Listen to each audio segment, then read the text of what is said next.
Hello, welcome to 5.3, Binomial Distribution. Many types of probability problems only have two outcomes, or we could reduce them to two different types of outcomes. Some examples, let's look at them. You toss a coin, it lands on either heads or tails. Two outcomes. You roll a six-sided die, although we can land on any of the six numbers, we can say that it's either lands on an odd number or it lands on an even number. Two outcomes. In a basketball game, the team either wins or they lose. A true-false item can be answered two ways, true or false. Other situations, we can reduce them to two outcomes. For example, a medical treatment, we can classify that as either being a success or being a failure, being effective or ineffective, depending on the outcomes. A person can be classified as having a normal blood pressure or having an abnormal blood pressure, depending on what the blood pressure gauge reads. Multiple choice question, either there's 4 or 5 possible choices, can be classified as either being a correct answer or incorrect answer. These situations and those like these are called binomial experiments. Each repetition of the experiment is called a trial. A binomial experiment is a probability experiment that satisfies the 4 following requirements, and it has to satisfy all 4. There must be a fixed number of trials. Each trial can only have 2 outcomes, or it can be reduced to 2 outcomes. And these outcomes can be considered as either a success or a failure. The outcomes of each trial must be independent of one another. The success of one doesn't impact the success of the other. That can be independent. And 4, the probability of success must remain the same for each trial. Here the word success doesn't necessarily mean something good or positive has occurred. For example, if say we want to select 10 people and let S represent the number of people who were in an automobile accident in the last 6 months. In this case, success is not really a good thing or a positive thing. Success here just represents the ones that fit the criteria that we're looking for. All right, I'll give you some scenarios here, and you tell me whether or not each experiment is a binomial experiment. If not, say why. We select 20 university students and record their class rank. Does that fit the 4 criteria? No, because there are 5 possible choices here. They can be freshman, sophomore, junior, senior, or grad student. And for a binomial experiment, it has to have 2 outcomes. Number 2. Select 20 students from university and record their gender. Does that fit all 4? Well, it's finite because we've got 20. Gender, male or female. They're independent. Doesn't matter. The success of one doesn't matter. Impact the success of the other. And each person has the equal opportunity of success here. So, yeah, this one does fit all 4. Drawing 5 cards from a deck without replacement and recording whether they were red or black cards. Well, red or black, that's 2 outcomes. 5 cards, finite number, but it doesn't meet number 3, that they're independent, because without replacement means we don't come back, and therefore it impacts the success of the outcomes on the others. Number 4, selecting 5 students from a large school and asking them if they are on the dean's list. Well, 5 students is finite. Dean's list or not on the dean's list, that works, has 2 outcomes. If Joe's on the dean's list, it doesn't affect whether or not Sally's on the dean's list. So they're independent, and each person has the same opportunity of being on the dean's list. So all 4 requirements are met here. Number 5, recording the number of children in 50 random selected families. Does that meet all 4? Well, 50 meets the finite number 1. Does it meet number 2? two outcomes? No, because there's more than two categories for answers. You could have no children, one child, two children, three children, etc. There's more than two. If we had said recording whether or not they have children or not, no kids, have kids. No kids and have kids. That'd be two outcomes. How many kids? There's an infinite number they could have there. So this one does not fit. Alright, for binomial distribution, here is the formula. And it's there's two formulas here. It's either this one, or you could use this one with the combination. But and if you go to the help me solve this on the Connect Math, it's going to give you this one. I'm going to tell you a secret. I'm not going to use either of those because those are very complicated. And they're boogers. And you're going to have it'll be very involved using one of these formulas. Our calculator, our handy dandy usable tool here, will do it real quickly. And if we're using the formula, we may have to do the formula 2, 3, 4, 5 times and add them together to get the right answer. Whereas the calculator, we just punch in the N, P, and the X, and we got it. So I'm going to show you how the problems that come up, how the formula works, but I'm going to show you how the calculator, what you put in for the calculator. When I do it, I'm going to do the calculator method.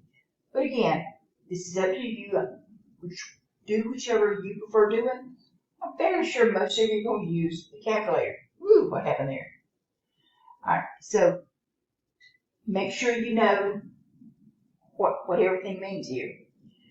We're going to do binomial PDF or binomial CDF. And you're going to need to know N. N is your sample size. P is the probability of success. And X is going to be the value they asked for. On some of these problems, we'll also need to know Q. And Q is a complement of P. So if they give you P, you can know Q by going 1 minus P. 1 minus P will give you Q. But for most of them, all you're going to need is N, P, and X. And that will be given to you in the problem. Now, a little difference here. We have binomial PDF and binomial CDF. And I'm going to show you how to do that on a calculator as well. But binomial PDF is when the problem asks, it's talking about exactly, all, or none, or something to that effect. You want to know exactly how many, or it gives you in a survey 20 people were selected. What's the probability that exactly 20 will do this, or that everyone will do it, or that all will do it? Then you will do PDF. But when it's talking about less or greater or not more than, less than or greater to, less than or equal to, greater than or equal to, then you will do the CDF version. Okay. Now, if you get to the binomial and PDF and CDF on your calculator, you hit second, bars, and then down, hit the down arrow, go all the way down until you see binomial PDF or binomial CDF. Now, on my TI-84, binomial PDF is A, and binomial CDF is B. Now, on the 83, I think, on the 83, the binomial PDF is like 0, and binomial CDF, when you arrow down, it's got a list. It goes number-wise, 1 through 9, then it goes 0, then it starts with A, B, and C. So on the 83 is binomial PDF 0, and binomial CDF is at A. But if you're doing the 84, which I like better, it's A for the binomial PDF and B for the binomial CDF. Also, there will be some differences on how you enter it in. When you enter in your N, P, or X, on the 83, it's going to come up and look like binomial CDF, parentheses, you put N, comma, P, comma, X, comma. And put in the values for those, not N, P, and X, but put in whatever values the N, P, and X represent. And you'll put in the comma. Then it equals. Now, on the 84, it's going to come up when you hit second bars, arrow all the way down to like binomial CDF. It's going to ask you for the number of trials, it's going to ask you for the P, and it's going to ask you for the X. It's going to have all this listed, you just put those values in, and then you hit calculate. But I'll have a video showing you how to do that. Alright, for the most part, we're going to use binomial CDF. And you'll use binomial CDF if the problem is talking about less than or equal to. And we're talking about some situations that mean less than or equal to. You use binomial CDF if the problem is talking about greater than or equal to. It'll be a little bit different. We will use 1 minus binomial CDF when it's greater than or equal to. But if it's talking about exactly, all, or none, that's when we'll use binomial PDF. But for the most part, all we'll be doing is binomial CDF. For the majority of it. Every now and then they'll throw in a PDF, but mostly be CDF. We can also do the mean, the variance, and standard deviation. The mean is going to be n times p. The variance is going to be n times p times q. And then the standard deviation is, like it's always been, is the square root of your variance. So it's square root of n times p times q. Alright, number 2, high school dropouts. Approximately 10.5% of American high school students drop out of school before graduation. Assume the variable is binomial and choose 15 students entering high school at random. Find these probabilities and round intermediate calculations and final answers to 3 decimal places. So we've got 3 that we're going to do here. At least 13 graduate, no more than 3 drop out, and all 15 stay in school and graduate. Now, how we solve this, it's going to give you this formula. We're not going to do the formula. We're going to use our handy-dandy calculators, right? It's so much quicker than sampling. But I'm going to show you with the formula how we calculate out. All right, so let's start with A. The probability that at least 13 graduate means that at most 2 drop out. Remember, we've got 15 that we're looking at here. So if at least 3 graduate, that means that at most 2 drop out. So if you're thinking about this, think of it in terms of money. If I say you've got to have $13 to go out with me, we're going together for lunch, and you've got to have at least $13 in your pocket to be able to go out and eat, then you've got to have 13 or 14 or 15 or more dollars. You can't have 12. Well, it won't cut it. You've got to have at least 13. So here the probability that at least 13 means we're going to have 13 of them, 13 or more. And if at least 13, so everybody from 0 to 13 is going to graduate. The other 2 are going to drop out. To find their probability, it's necessary to find their individual probabilities for 0 or 1 or 2. And then add these to get the total probability. So if at least 13 graduate, and remember our problem was written in terms of dropouts, high school dropouts. 10.5% of American high school students drop out. So success here, our P is defined, according to this problem, as dropouts. 10.5% dropout. That's our success. What we're keying in as success. Keying in as success. And again, remember, success doesn't always mean something positive or good. Here it's just what our outcome, what we're looking for, is dropouts. So if at least 13 graduate means the first 13 are going to graduate, the other 2 in the thing are going to drop out. So to find their probability, we've got to calculate by the formula now. We've got to do for 0 drop out, or 1 to drop out, or 2 drop out. And then add those probabilities together. So X would be the number that drop out students with N equals 15 and P equals 0.105.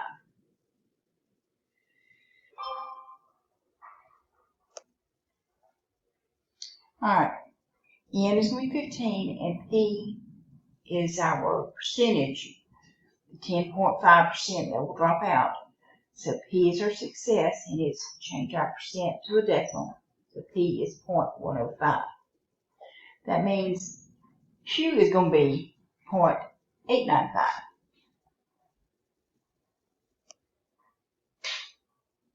Alright, so if we're doing by the formula, and this is just for show, to show you how to do it, probability of Y, because Y is our graduate, be the number of graduate students.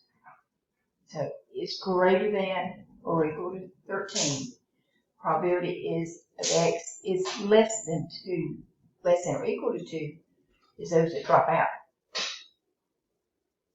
So probability, you'd have to do probability of none, probability of 1, or probability of 2, and add those probabilities together.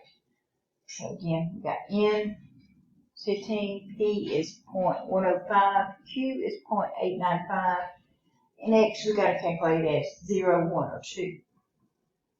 So do probability with the formula, that's P factorial over 0 factorial times 15 factorial. And again, that's going to be 0.105 to 0 power times 0.895 to the 15th power, and you get 0.189. And we do the same thing with probability of 1 and probability of 2. And we need to add all three of those answers together to get our answer. So probability that at most 2 drop out, probability at most 2 drop out is 1, 0, 1, or 2 will drop out. So again, that's probability of 0, probability of 1, probability of 2. And we have those answers over here. So just adding those answers, we get 0.796. So you see, and that was just, we only had 3 things to calculate. Can you imagine if it said at least 4 graduate? You would have to calculate everything, from 5 on up to 15. You'd have, 11 of them to calculate. So doing the formula is going to be very labor intensive. Now let's look at the beauty of our calculator used here. So we could do 1 minus binomial CDF, and using our at least 3 graduate here means that at most 2 drop out. So we would change our 13 graduating being the Q version, or the other P version. Remember the problem success is dropouts. So dropout was 10.5%. So we need to figure out what the other half of that was, meaning graduate. So that's what we're using for here. We use the other version of success. In other words, the Q. So if we do 1 minus binomial CDF, we get 15 Q version and 2 drop out. That gets 0.796. Here we're using the Q value for success. What I would normally do though is binomial CDF. 15 in our trial. Success is 0.105, 10.5%. And it means at least 13 graduate means at most 2 drop out. That's why we're putting the 2 here. When we do that, we still get 0.796. So either way we did it, we got 0.796. Do you know what you're doing? So I would stick with this one.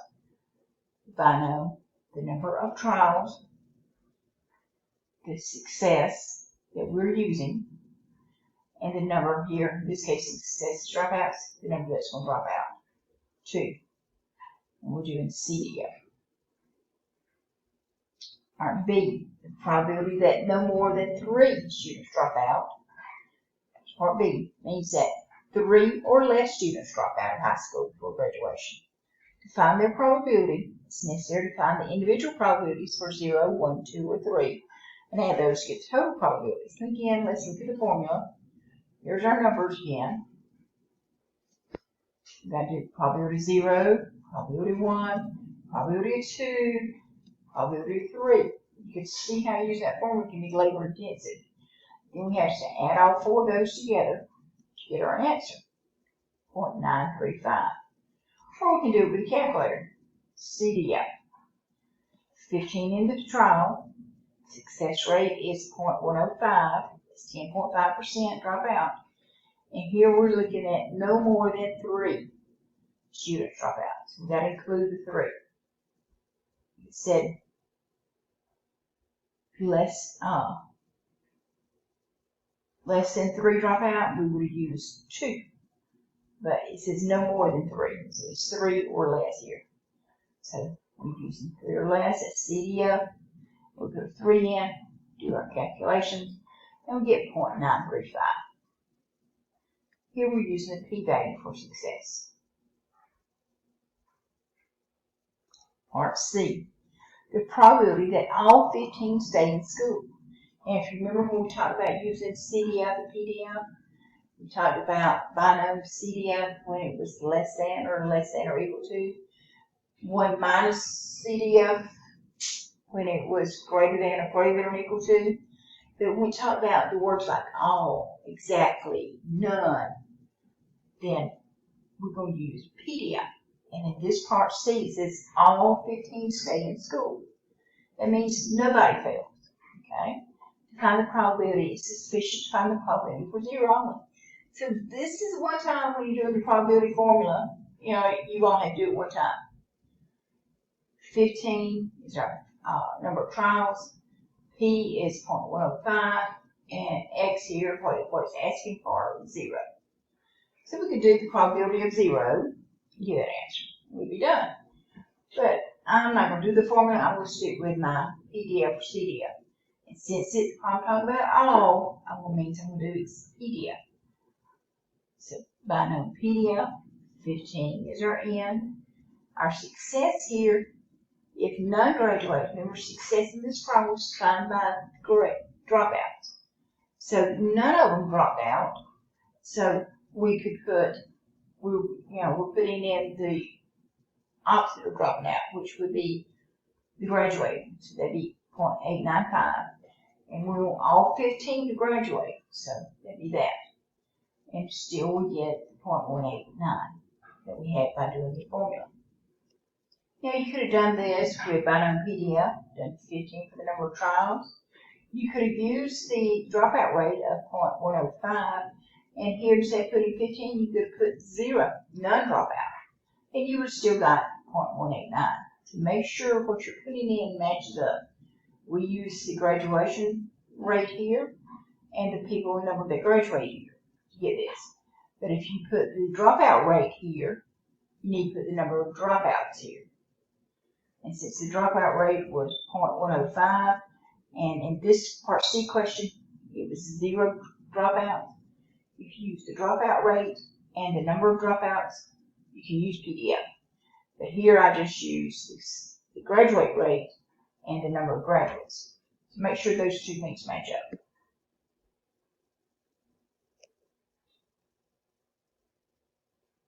And here's where I showed the p-value for success or the q-value for success. The middle number here is what your designated success is for that part of the problem. And your X has to match your success numbers. So graduation rate, 15 graduate, get this answer. Dropout rate, 0 dropouts, and we get the same answer. Number 4, tossing coins. For the mean variance, find the mean variance and standard deviation for the number of heads when 9 coins are tossed. Round your answer to 3 decimal places. So A is find the mean, B is find the variance and standard deviation. So here's our formulas again, just as a review. Mean is n times p, variance is n times p times q, and the standard deviation is the square root of our variance. So a balanced coin should land on its head 1 out of every 2 times. So P is 0.5. We did 9 coin tosses here, coin flips. So N is 9. That means our Q is 1 minus 0.5, which is also 0.5. So we're doing our mean. 9 times 0.5, 9 times P is 4.5. Variance is 9.5 times 0.5. It gives us 2.25. And our standard deviation is the square root of 2.25 or 1.5. Alternate sources of fuel. 80% of Americans favor spending government money to develop alternate sources of fuel for cars. For a random sample of 130 Americans, find the mean, the variance, and standard deviation for the number who favor government spending for alternate fuel. Round your answers to 3 decimal places. So again, here's our formulas. N is 130 because we surveyed 130 people. P is 80%. 80%. So we change that to the decimal, is P is 0.8. That means Q is 1 minus 0.8 or 0.2. So we've got our N, our P, and our Q. All we do is plug it into these 3 formulas. Mean is P times N, so 130 times 0.8, 104. Variance is P times N times Q, so 130 times 0.8 times 0.2 gives us 20.8. Taking the square root of our variance gives us our standard deviation. It gives us 4.561.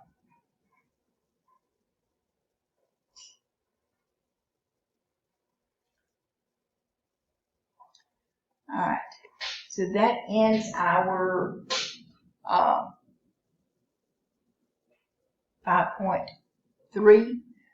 Try some of the problems in Connect Math. Email me if you have any questions. And I will try to put up a calculator video that goes to show you how to do the binomial PDF and CDF. So email me if you have any questions, and I'll see you in the next video.